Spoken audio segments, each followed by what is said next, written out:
I get a lot of calls from veterans asking questions about why they were denied a specific claim. And sometimes it's not readily clear to the veteran, but I can tell you some reasons why some of these claims get denied. Usually if the veteran does not have a diagnosis. A diagnosis is important. You just can't say, well, I think I have this or I think I have that. It's always best to go in with a diagnosis. So without a diagnosis, there's a very good chance that your claim is going to be denied. The next thing is proof of an in-service event or a nexus. Usually the nexus is probably the most difficult hurdle to overcome for most veterans. Without a nexus, you can't show that it's service-connected and the VA is not going to pay the claim. Another issue that I see in a lot of veterans' files is lack of evidence.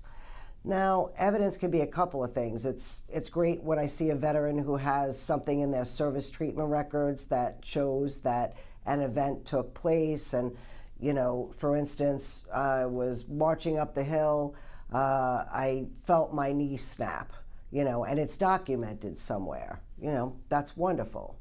But there are some situations when it comes to various conditions where it may not rear its ugly head till later on.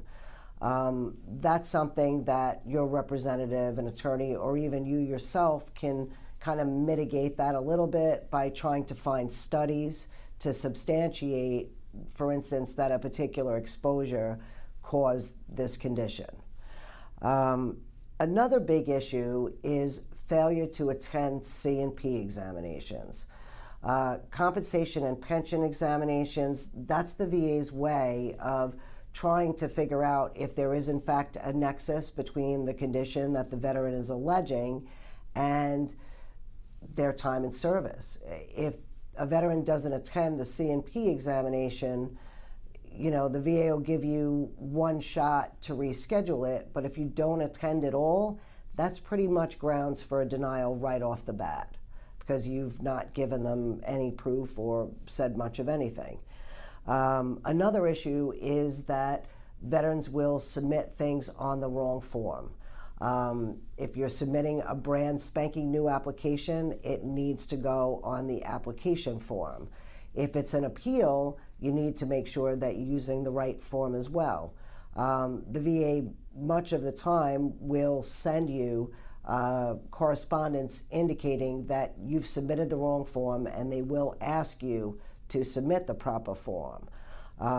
But word to the wise, don't rely on the VA to tell you that. Know what you're doing because you don't want to be one of those veterans that fall between the cracks. Another major issue with denials is missing the deadline.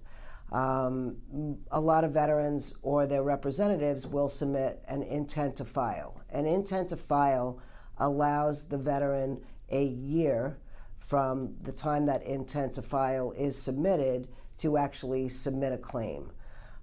So you want to make sure that you're not missing any deadlines because if you file the day after that intent to file expires, you just lost potentially a whole year's worth of benefits. So it's really important to pay attention to what's going on with your claim.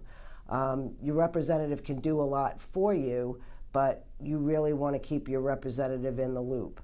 In addition, you want to monitor things on your end too. Keep copies of any correspondence between yourself and the VA so that if you do decide, if you don't already have representation, that you want representation, these things will be very helpful to your representative moving forward.